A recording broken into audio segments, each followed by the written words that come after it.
between the referendum and summer 2019. We knew his skills and his weaknesses.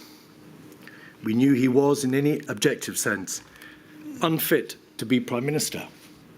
We also knew that he knew too, since he told us. Is that your blog? It is.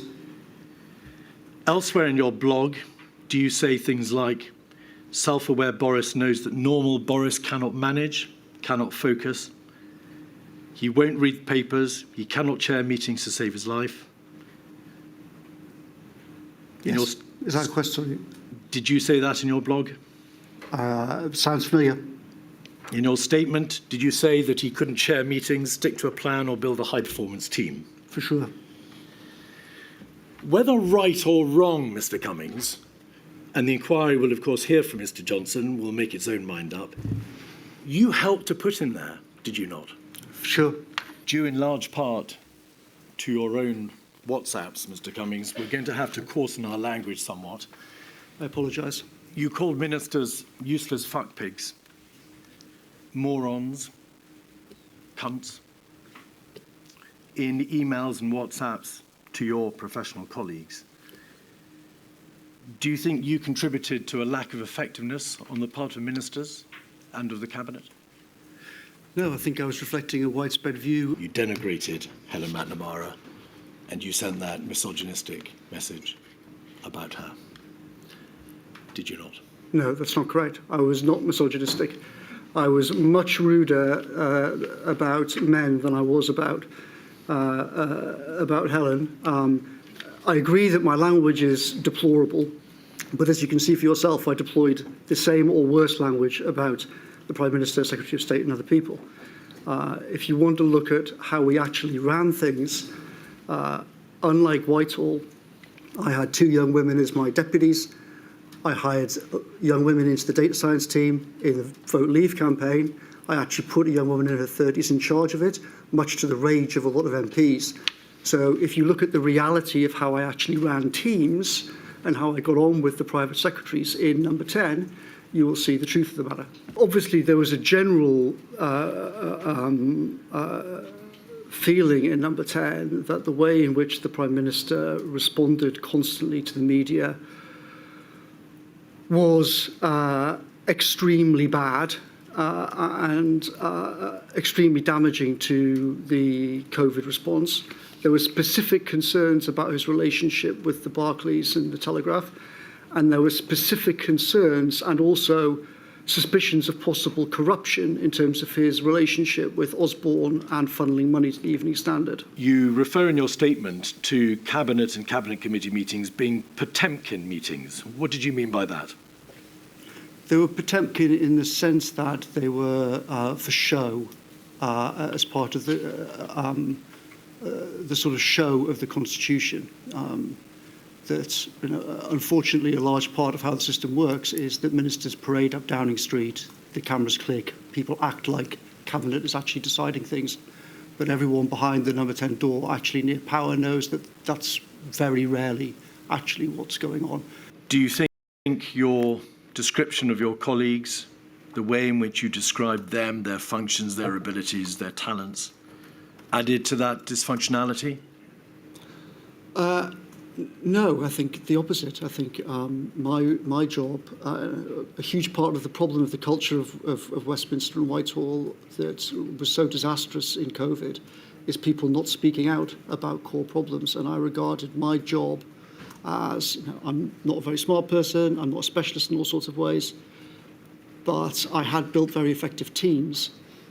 And I felt that a crucial part of my job was to say to the PM and to other people, if I thought that someone couldn't do the job, then to make that clear. Was it around that time that you sent multiple emails and WhatsApps and messages to Mr. Johnson and others stating that your belief was that you were being misled by Mr. Hancock, misled by the DHSC in relation to assertions as to what was being done to protect the care home sector, what was being done to ramp up testing, and what was being done to get inadequate supplies of PPE?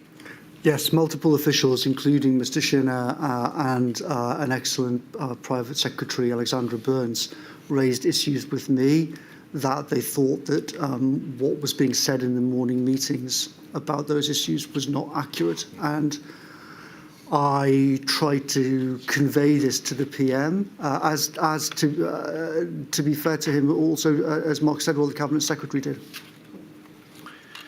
Could we have 48313, page 16? This is an extract from your letter to the inquiry dated the 7th of May.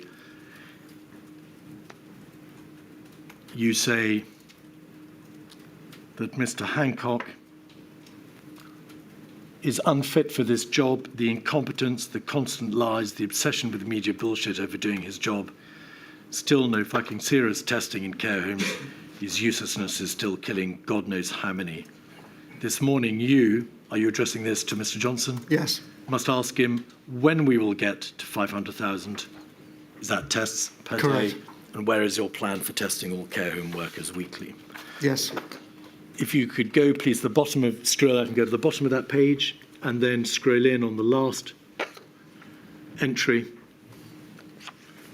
You need to think through timing of binning Hancock. There's no way the guy can stay. He's lied his way through this and killed people, and dozens of people have seen it. Was it around this time, in fact on the 15th of May, that Mr. Hancock said, we've tried to throw a protective ring around our care homes?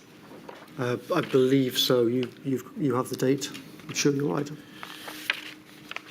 And was it around this time, therefore, that in number 10 there was repeated consideration to the issue of sacking Mr. Hancock?